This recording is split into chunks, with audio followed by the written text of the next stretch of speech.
Overland Park CrossFit. Welcome to another Friday fitness video. This week we are on week 2 of the Muscle Up series. I am going to actually change things a bit. I know I said I was going to take it out of order.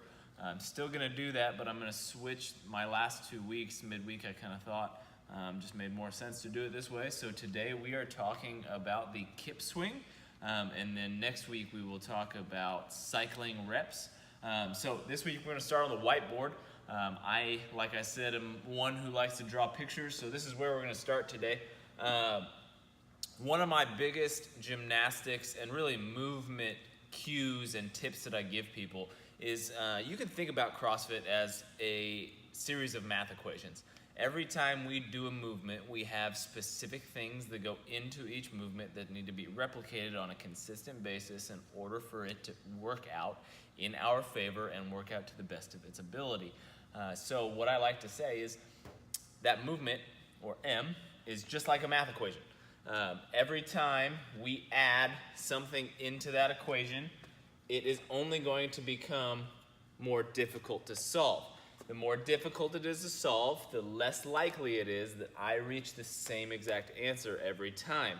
So say, for today, in the muscle up, we have our muscle up, our M, and then all of the factors that go into that. Say we have A is our kip swing, X is in our kip swing, we go a little too much one direction or the other, so that variable gets added in there.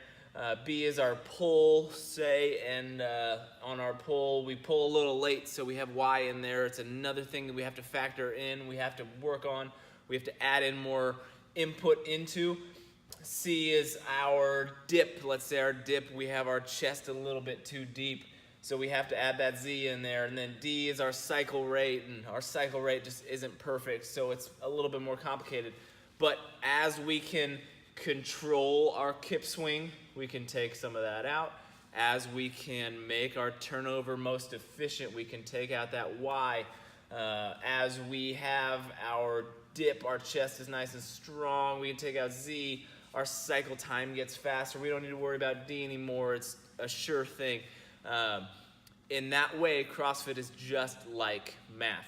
So going off of that today to talk about our kip swing, if I have my friend here, we'll call him Bert. He is hanging from the rig. He's on his ring. He is in a dead hang position. First thing I want to talk about today is our swing. Our swing should always be the same. It should always ideally be the same distance forward and backward. So if I take this, and that's his forward swing, and this is his backward swing, make that a little darker. Let's say both of these measurements, and this is just a made-up number, are 25 degrees in that angle. So if he can always be 25 and 25, chances are he is always going to have a good movement, especially if this 25-degree angle agrees with the way that he kips and he turns over. It is going to be most advantageous for him. But let's say he goes a little bit too hard one direction or the other, most likely, a lot of people that I've noticed, they like to push out a little bit too far forward.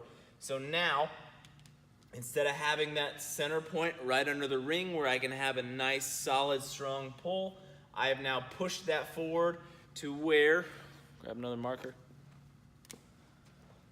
where my axis point is in front of that dead hang position.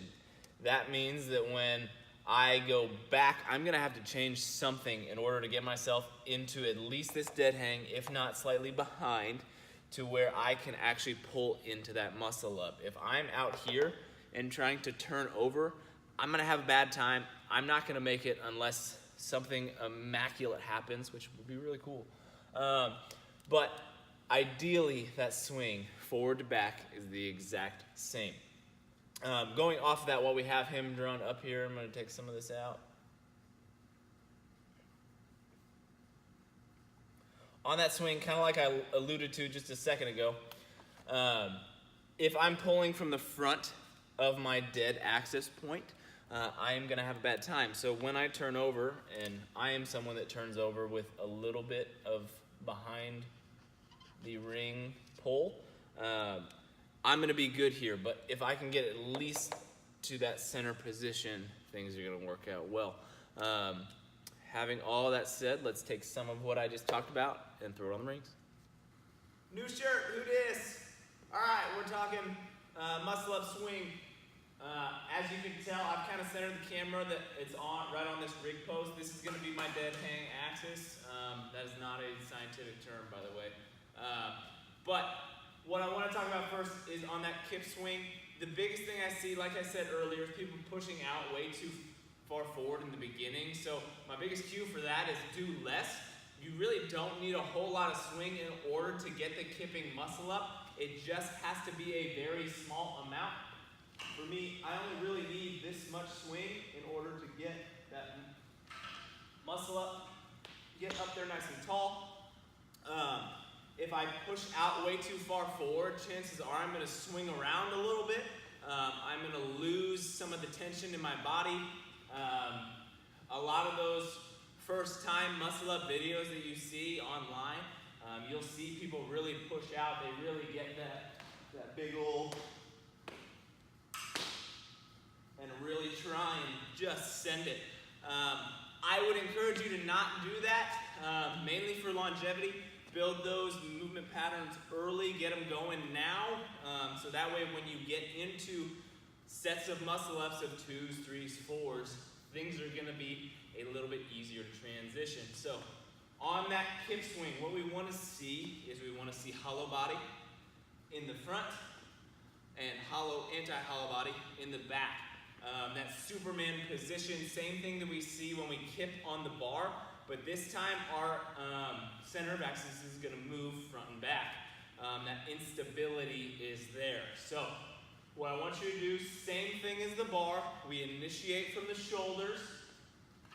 Right here, dead hang. What I'm going to do, I use my feet to get me going, but once I'm going, it's all shoulders. So here, shoulders.